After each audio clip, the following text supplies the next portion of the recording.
पुरस्कार हमरा भोला बाबा 1000-1500 हो गल काई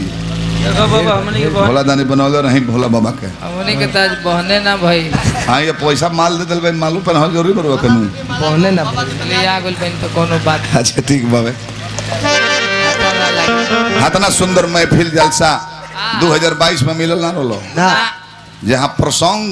गवाता तबु लोग बैठल बा नयको बज के लोग ना तो चल जाई हने पटना के आगे नु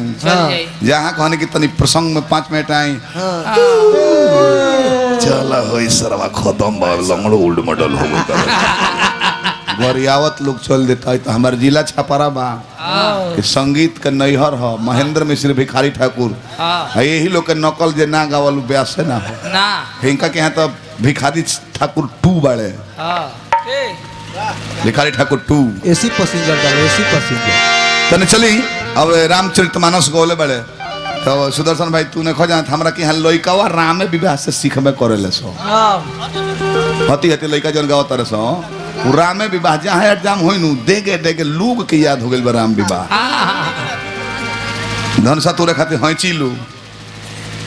राम जी के आदेश होई तूरी है माला पहनावल जे एगो दुल्हा बना दिए एगो दुल्हन बना दिए माला पहनवा दिए आ तब होते होते पेट बना के सजिंदा लोग चुमावन कर लगे तिलक को होता है बताइए तिलक राम जी के भई रहे शिव जी के कलेवा बा तिलक बा आ तिलको गवाला फागू बा के देखा देखी तो तनी प्रसंग तनी भर जदुवंश में चले एगो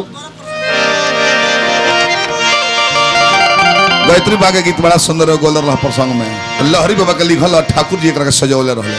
थोड़ा देर सुनाई जदुवंश कृष्ण भगवान के चर्चा कुंडनपुर के राजा रहले